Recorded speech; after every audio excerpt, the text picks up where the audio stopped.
ఇక అటు AP assembly ఎన్నికల ఫలితాలకు సంబంధించి కూడా అందరి ఫోకస్ ఉంది. ఇక ఈ రోజు ఏదైతే అధికారం ఎవరిదో కూడా పూర్తిగా మనకు తెలిపోతున్నట్టు తెలుస్తుంది. ఇక విశాఖ నుంచి మరిన్ని డీటెయిల్స్ మా ప్రతినిధి రాజు అందిస్తారు. ఎస్ రాజు, విశాఖలో పరిస్థితి ఏంటి? అక్కడ టెన్షన్ వాతావరణం కనిపిస్తుందా? అక్కడ పరిస్థితి ఏంటి? ఏదైతే విశాఖపట్నం ఉమ్మడి విశాఖపట్నం జిల్లా వ్యాప్తంగా కూడా మరి కాసేపట్లో ఎన్నికల కౌంటింగ్ కి సంబంధించి కూడా ప్రారంభం కాబోతుంది. ఇప్పటికే కౌంటింగ్ కేంద్రాల్లోనికి పోలింగ్ ఏజెంట్లు ఎన్నికల ఏజెంట్లతో పాటు ఎన్నికల అధికారులు కూడా ప్రవేశిస్తున్నారు. ఇక్కడ మనం చూసుకోవచ్చు. ఇక్కడ చూస్తే ప్రతి వ్యక్తిని కూడా క్షుణ్ణంగా పరిశీలించి లోపలికి వదులుతున్న పరిస్థితి కనిపిస్తుంది. అదేవిధంగా ఇప్పటికే స్ట్రాంగ్ రూమ్ లో అయితే 3 అంచెల భద్రత కూడా అమలు చేస్తున్న నేపథ్యంలోనే అదనంగా కూడా విశాఖపట్నం జిల్లాలో ఎక్కువ అల్లర్లు జరిగే అవకాశాలు ఉన్నట్టు ఇప్పటికే ఇంటెలిజెన్స్ వర్గాల సమాచారం మేరకు అయితే అదనపు బలగాలను కూడా ఇక్కడ కేంద్రీకరించి పోలీసు నిఘాలో ఈ రోజు అయితే కౌంటింగ్ జరగబోతున్న పరిస్థితి కనిపిస్తుంది. మరోవైపు తీసుకుంటే ఏదైతే అల్లర్లు జరిగే అవకాశాలు ఉన్న ప్రాంతాల్లో ఇప్పటికే 650 మంది రౌడీ షీటర్లని, అదేవిధంగా పోలీస్ పికెటింగ్లు కూడా ఏర్పాటు చేసి రౌడీ షీటర్లు కూడా అదుపులోకి తీసుకోవడం జరిగింది. వాళ్ళందరినీ హౌస్ అరెస్ట్ చేసిన పరిస్థితి కూడా చూస్తున్నాం. ఏదైతే మరి కాసేపట్లో పోస్టల్ బ్యాలెట్ ప్రారంభం కాబోతుంది. ముందుగా పోస్టల్ బ్యాలెట్ తర్వాత 8:30 గంటలకైతే ఈవీఎంల కౌంటింగ్ కూడా ప్రారంభం కాబోతుంది. ఏదైనప్పటికీ కూడా ఇప్పుడు జరుగుతున్నటువంటి కౌంటింగ్ ఏదైతే ఉందో గత 25 రోజులుగా ఉన్నటువంటి ఉత్కంఠకు తెరతీసే ఈ రోజు అయితే తెరపడనుంది.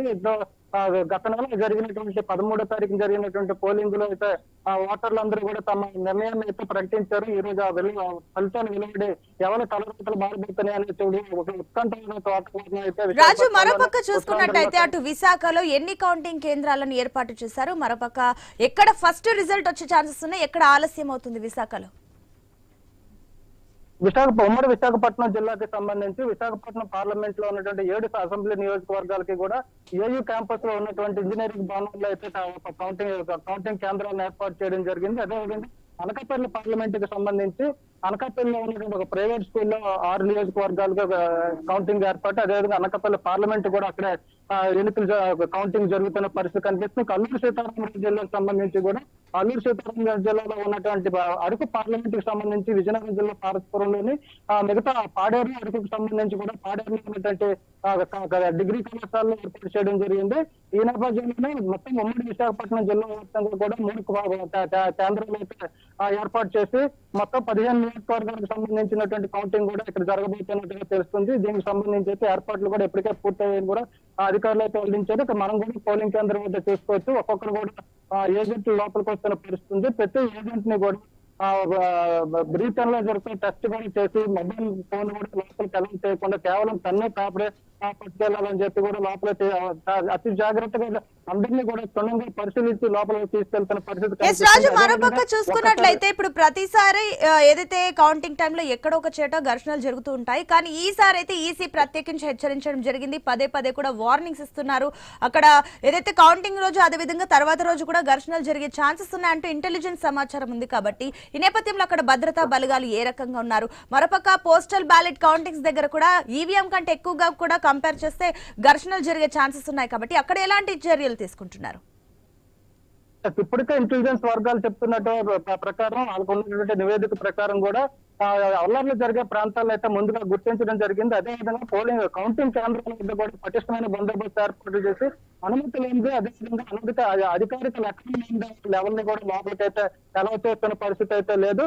పూర్తిగా క్షుణ్ణంగా పరిశీలించి వాళ్ళ గత రికార్డులు కూడా పరిశీలించి వాళ్ళకైతే కౌంటింగ్ పాసులు కూడా ఇవ్వడం జరిగింది. ఈ నేపథ్యంలో చాలా వరకు ఇతర ప్రాంతాల్లో అల్లర్లు జరిగే అవకాశాలు ఉన్న నేపథ్యంలో ముందుగానే అక్కడ పోలీస్ టికెటింగ్లు ఏర్పాటు చేశారు. అదేవిధంగా పోస్టల్ బ్యాలెట్ లోపల పోస్టల్ బ్యాలెట్ లెక్కింపు జరుగుతున్న సమయంలో ఏజెంట్ ఎవరైనా గొడవ చేసినా లేదా నిబంధనలకు విరుద్ధంగా ప్రవర్తించిన వాళ్ళు నిర్దేశంగా బయటకు పంపించామని చెప్పి ఇప్పటికే ఎన్నికల సంఘం అయితే పూర్తిగా పవర్స్ అయితే పోలీస్ శాఖ ఇచ్చిందని చెప్పుకోవచ్చు. ఈ నేపథ్యంలోనే పోలీసులు కూడా పూర్తిగా అధికారిక ఆదేశాలతో ఎటువంటి అవాంఛనీయ సంఘటనలు జరగకుండా కూడా పటిష్టమైన చర్యలు తీసుకున్నట్టు ఎప్పటికో నగర పోలీస్ కమిషనర్ రవిశంకర్ వెల్లడించడం జరిగింది. దీనికి సంబంధించి కూడా రౌడీ స్టేట్లు కూడా అరెస్ట్ చేసినట్టు కూడా ప్రకటించారు. ఈ నేపథ్యంలో అల్లర్లు జరగడానికి ఆస్కారం ఇవ్వాలి అని చెప్పి అధికారులు అయితే చెప్తున్నప్పటికీ మరోవైపు రాజకీయ ముఖాలు కావచ్చు, రాజకీయ పార్టీలకు చెందినటువంటి అభిమానులు కావచ్చు ఎప్పుడెప్పుడైనా అవకాశం కోసం ఎదురు చూస్తున్న పరిస్థితి కూడా కనిపిస్తుంది.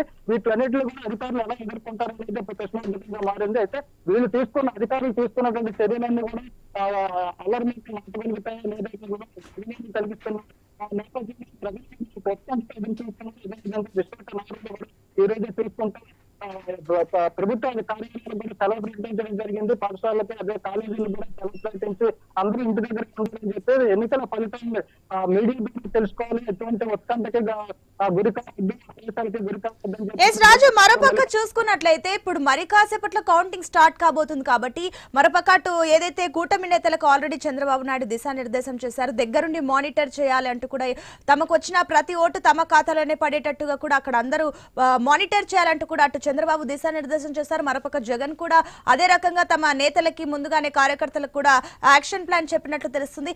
ఏంటి మరి ఇప్పుడు ఎంతసేపట్లో అక్కడ రాజకీయ నాయకులు ఎవరైనా చేరుకున్నారా? అక్కడ సిచ్యువేషన్ ఏంటి?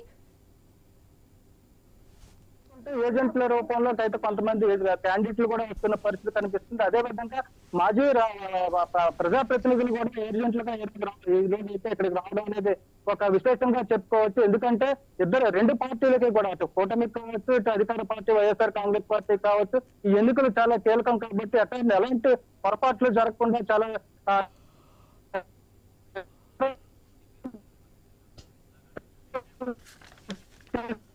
Right, thank you Raju.